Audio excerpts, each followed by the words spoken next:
अगला सवाल ये है कि क्या लीगल नोटिस भेजना ज़रूरी है। हाँ जी, एनआई एक्ट यानी नेगोशिएबल इंस्ट्रूमेंट एक्ट के अंदर अगर चेक बाउंस हो गया तो जिसका चेक बाउंस हुआ है उसको लीगल नोटिस भेजना ज़रूरी है।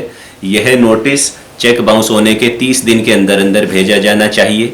उसमें 15 दिन का समय दिया जाना चाहिए सामने वाले को पेमेंट करने के लिए, और अगर वो पेमेंट नहीं करता है तो उसके 30 दिन के अंदर अंदर फिर कोर्ट में केस फाइल करना होता है। दूसरा क्वेश्चन है कि यदि 30 दिन के अंदर अंदर आप भूल गए हैं नोटिस भेजना तो क्या उपाय है। उसका उपाय ये है कि अगर वो चेक अभी भी वैलिड है, एक्सपायर नहीं हुआ है, उसकी एक्सपायरी 3 महीने की होती है चेक डेट से, तो आप उस चेक को दोबारा प्रेजेंट कर सकते हो और फिर जो रिटर्न मेमो बैंक से मिलेगा उसके 30 दिन के अंदर अंदर आप फिर से नोटिस भेज सकते हो। नेक्स्ट क्वेश्चन है कि चेक बाउंस का केस फाइल किस जगह पे होगा। एक उदाहरण लेते हैं। मान लीजिए जिसने चेक दिया वो गुजरात में रहता है, जिसने चेक लिया है वो दिल्ली में रहता है, दिल्ली वाले ने दिल्ली में आके चेक जमा करा दिया, चेक बाउंस होगा। अब सवाल ये है कि चेक केस कहाँ फाइल करना है, उसे दिल्ली में फाइल करना है या गुजरात में फाइल करना है। एनआई एक्ट के हिसाब से आपको जिस जगह आपका बैंक है, जो मदर ब्रांच है आपकी बैंक की, उस जगह पे ही चेक बाउंस का केस करना है। तो दिल्ली में चेक बाउंस हुआ है तो दिल्ली की बैंक में ब्रांच जहां पर भी है शिकायत करता है कि जहां से वो चेक बाउंस हुआ है उस एरिया की जो कोर्ट है वहां पे चेक बाउंस का केस फाइल होगा और आरोपी को हर तारीख पे गुजरात से दिल्ली आना पड़ेगा। नेक्स्ट क्वेश्चन है कि क्या अगर चेक बाउंस हो गया तो उसमें एफआईआर दर्ज की जा सकती है। इसका उत्तर है नहीं। चेक बाउंस हालांकि एक क्रिमिनल ऑफेंस है एनआई एक्ट के हिसाब से, परंतु इसमें साफ साफ लिखा हुआ है एक्ट में कि पुलिस इस मामले का संज्ञान नहीं ले सकती, पुलिस इस बारे में एफआईआर दर्ज नहीं कर सकती और डायरेक्ट कोर्ट में ही कंप्लेंट केस की तरह ये केस फाइल होगा, एफआईआर नहीं होगी। हाँ, यदि तथ्य मामले के कुछ ऐसे हैं कि चेक बाउंस तो हुआ ही हुआ एक दीवानी मामले के तहत, लेकिन बहुत कुछ फ्रॉड उसमें कर रखे हैं, कोई फर्जी साइन कर रखे हैं, फर्जी एग्रीमेंट बना रखे हैं, बहुत लंबा चौड़ा कोई चीटिंग का बेस बनाने के बाद चेक बाउंस हुआ है, तो उसमें फिर फ्रॉड और चीटिंग और अन्य धाराओं में पुलिस एफआईआर दर्ज कर सकती है। परंतु यदि आपने किसी नॉर्मल व्यक्ति से कोई व्यवहार किया है, सामान लिया है, दिया है, या कोई बैंक से लोन लिया था, चेक डिफॉल्ट हो गया, या कोई सिक्योरिटी चेक डिफॉल्ट हो गया, तो ये एक सिविल मैटर है। इस सिविल मैटर में पुलिस एफआईआर दर्ज नहीं कर सकती। नेक्स्ट क्वेश्चन है क्या हर प्रकार का चेक बाउंस होना अपराध है। बिल्कुल नहीं। सिर्फ वही चेक बाउंस होना अपराध माना जाएगा जो देना आपकी लीगल लायबिलिटी बनती थी, यानी कानूनी रूप से अगर आपको पैसे देने थे किसी को तो ही वो चेक बाउंस होगा, तो अपराध माना जाएगा। अगर आप किसी को गिफ्ट दे रहे थे या आप किसी को लोन दे रहे थे और आपका कानूनी कोई रिस्पॉन्सिबिलिटी नहीं थी उसे वो पैसे देने की, तो वैसा चेक बाउंस होना अपराध नहीं माना जाए। सवाल है कि क्या चेक बाउंस का मामला सिविल है या क्रिमिनल, दीवानी मामला है या आपराधिक है। देखिए, अगर आप चेक बाउंस होने पे नेगोशिएबल इंस्ट्रूमेंट एक्ट 1881 के अंतर्गत मुकदमा दायर करते हैं तो ये आपराधिक मामला है, ये क्रिमिनल मैटर है और दोषी पाए जाने पर जो आरोपी है यानी जिसका चेक बाउंस हुआ था उसको कोर्ट 2 साल तक की सज़ा सुना सकती है, या चेक में जो अमाउंट लिखा हुआ है उसके दुगने अमाउंट तक का जुर्माना भरने के लिए बोल सकती है, या दोनों सजाएं भी कोर्ट दे सकती है। तो ये एक आपराधिक मामला। क्वेश्चन है क्या चेक बाउंस के केस में अगर मैं आरोपी हूं तो क्या मुझे हर तारीख पर कोर्ट में जाना पड़ेगा। क्योंकि ये अब एक आपराधिक मामला है cheque bounce case NI act के अंदर, तो अगर एनआई एक्ट के अंदर यानी नेगोशिएबल इंस्ट्रूमेंट एक्ट के अंदर अगर मुकदमा दर्ज है आपके ऊपर तो आपको हर तारीख पे कोर्ट में जाना पड़ेगा, और जब आपके खिलाफ सम्मन आएगा कोर्ट का, आपको बुलावा आएगा कोर्ट से, तब आपको कोर्ट में जमानत भी लेनी पड़ेगी। और अगर आप कोर्ट में नहीं जाओगे और अपीयर नहीं होगे तो कोर्ट आपके खिलाफ और सख्त कदम उठा सकती है। और आपके खिलाफ बेलेबल या नॉन बेलेबल वारंट भी जारी हो सकते हैं। नेक्स्ट क्वेश्चन है कि मुझे किसी व्यक्ति से पैसे लेने थे, तो क्या मैं उसके ऊपर चेक बाउंस का आपराधिक मामला और एक दीवानी मुकदमा दोनों एक साथ कर सकता हूँ? जी हाँ, यदि आपके पास किसी व्यक्ति का चेक है, वो बाउंस हो गया और कानूनी रूप से आपके कुछ पैसे लेने बनते हैं, तो आप उसके ऊपर क्रिमिनल केस भी कर सकते हो चेक बाउंस का, और साथ की साथ वो केस चलते चलते एक और केस कर सकते हो रिकवरी ऑफ मनी का। सिविल केस में आप अपने पैसे मांगोगे, क्रिमिनल केस में चेक बाउंस केस में जो प्रोविजंस है उसके हिसाब से वो मुकदमा चलेगा। दोनों मुकदमे एक साथ किए जा सकते हैं। यहाँ तक कि अगर आपके पास किसी का चेक था, वो बाउंस हो गया और आप उसको लीगल नोटिस नहीं भेज पाए या कोर्ट केस नहीं कर पाए और समय निकल चुका है कोर्ट केस करने का, जो मैंने पहले बताया है, तो भी उस चेक के बेस पर आप कोर्ट में सिविल मुकदमा कर सकते हो। सिविल मुकदमा करने का राइट आपका बरकरार। अगला सवाल है कि मैंने यदि चेक खुद की राइटिंग में भर दिया और वह बाउंस हो गया है परंतु साइन आरोपी के ही थे, तो क्या इससे मेरे केस पे कुछ फर्क पड़ेगा?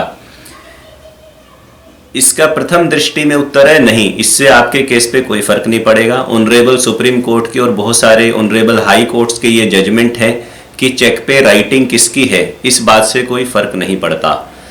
अगर चेक उस व्यक्ति ने साइन किया है जिसने आपको चेक दिया है, साइन फर्जी नहीं है और उसके कानूनी रूप से पैसे आपको देने बनते हैं और वो चेक उसने आपको दिया था उस लायबिलिटी का डिस्चार्ज करने के लिए, तो भले ही वो आपने अपनी राइटिंग में भरा हो, उससे कोई फर्क नहीं पड़ता।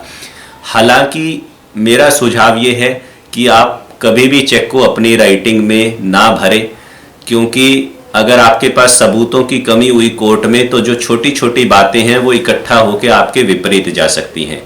तो अवॉइड करना चाहिए अपनी राइटिंग में चेक को भरना। जो चेक दे रहा है उसी से भरवाना चाहिए। फिर भी अगर आपने भर ही दिया है तो कोई बात नहीं, अपने आप में यह बात आपके विपरीत नहीं जाएगी यदि अन्य सबूत आपके पक्ष में स्ट्रोंग है तो। नेक्स्ट क्वेश्चन है कि जब चेक बाउंस हुआ तो चेक बाउंस पे कारण लिखा आया कि अकाउंट क्लोज हो चुका है, या कई बार ये कारण भी लिखे आते हैं कि साइन मिसमैच है या चेक को स्टॉप कर दिया गया है, तो क्या इसे भी चेक का डिसऑनर होना माना जाएगा?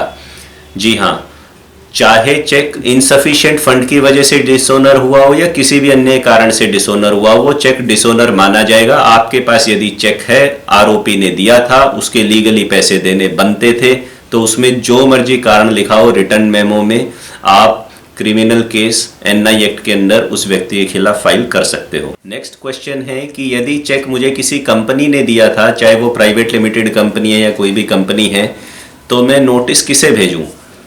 देखिए, ऐसी अवस्था में सेक्शन 141 के हिसाब से आप नोटिस कंपनी को भी एड्रेस करेंगे और कंपनी के जो भी व्यक्ति या पदाधिकारी कंपनी का मैनेजमेंट देखते थे और बिजनेस अफेयर्स देखते थे एक्टिवली कंपनी का और आपके साथ ट्रांजैक्शंस में इन्वॉल्व थे, उन सबको भी आप आरोपी बना सकते हो। Company as well as all those persons who are responsible for the management of the company. Next question है कि मैंने एक व्यक्ति पर चेक बाउंस का केस कर रखा था और इस दौरान उसकी मृत्यु हो गई है, तो क्या जो उसके उत्तराधिकारी हैं वो आरोपी बन जाएंगे? क्या मुझे पैसे उनसे मिल जाएंगे?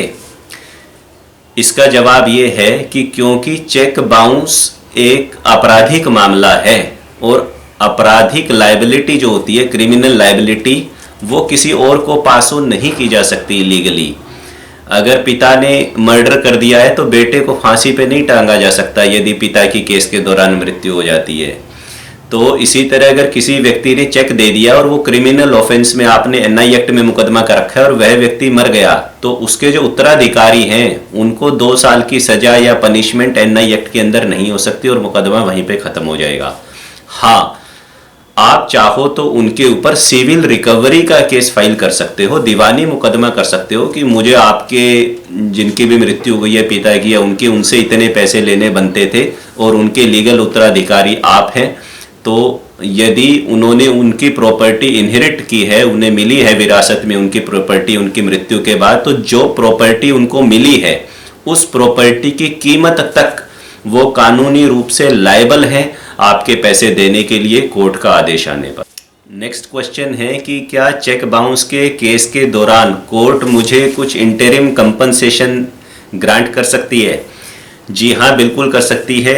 सेक्शन 143A है नेगोशिएबल इंस्ट्रूमेंट एक्ट की। इस सेक्शन के हिसाब से यदि आरोपी ये कहता है कि मैं गुनहगार नहीं हूँ, मैं गिल्टी नहीं हूँ, मेरे ऊपर मुकदमा चलाया जाए, तो कोर्ट जब चार्जेस फ्रेम कर लेती है, मतलब उसको बता देती है कि ठीक है हम मुकदमा चलाएंगे, तो उसके बाद जो चेक में राशि भरी गई है, जो चेक डिसऑनर हुआ है, उसके 20% तक अंतरिम कंपनसेशन देने का आदेश पारित कर सकती है कि भाई मुकदमा तो चलता रहेगा। मान लो चेक 1 लाख रुपए का बाउंस हुआ था, वो कहता है मैंने नहीं दिया, मैं गिल्टी नहीं हूँ, मुकदमा चलाओ, तो मुकदमा तो चलेगा, लेकिन कोर्ट चाहे तो 1 लाख का 20% 20,000 रुपये तक का उसको आदेश दे सकती है कि ये 20,000 रुपये तो अभी तुम इनको दो शिकायतकर्ता को, और जब मुकदमे का फैसला हो जाएगा और अगर तुम दोषी पाए गए तब सजा के हिसाब से तुम्हें बाकी पैसे देने हैं,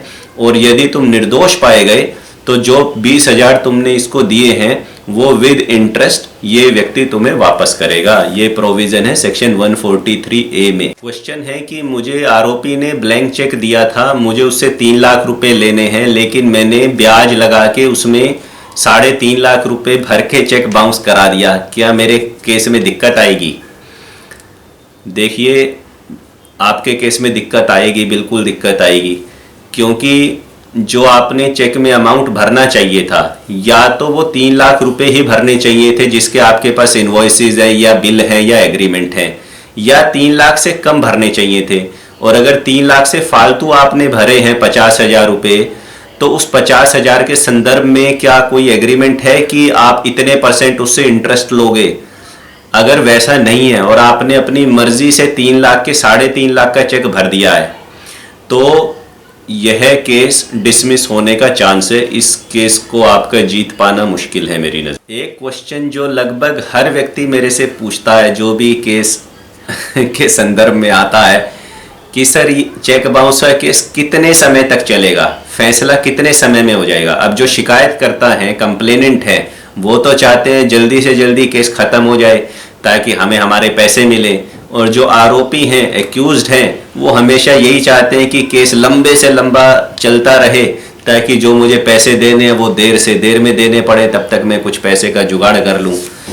अब ये तो अपना अपना दृष्टिकोण है। अब समस्या ये है कि ये जो सवाल है कि चेक बाउंस का केस कितने समय तक चलेगा, इसका जवाब कम से कम देने में मैं तो सक्षम नहीं हूँ, और शायद कोई भी वकील इसका जवाब नहीं दे पाएगा कि चेक बाउंस का केस या कोई भी केस कितने समय तक चलेगा, क्योंकि जो न्यायालय की प्रक्रिया है वो किसी भी वकील के कंट्रोल से बाहर है और उसमें बहुत सारे फैक्टर्स हैं। जल्दी के चक्कर में अन्याय तो नहीं किया जा सकता है, और अगर जल्दी मामला निपटाना है तो उसका तरीका होता है सेटलमेंट।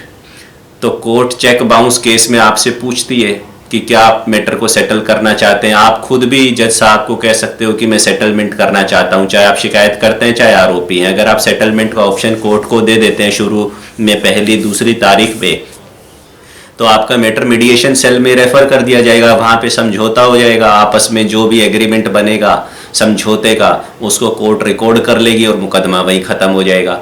आप कंटेस्ट करते रहोगे तो वो मुकदमा चलता रहेगा। अगर आप मुकदमा जीत भी गए 2 साल बाद, 2.5 साल बाद, 3 साल बाद, तो भी अपील का प्रोसेस है। अब दूसरी पार्टी जो हारी है, अगर वह अपील में चली गई तो फिर उसके बाद समय लगेगा।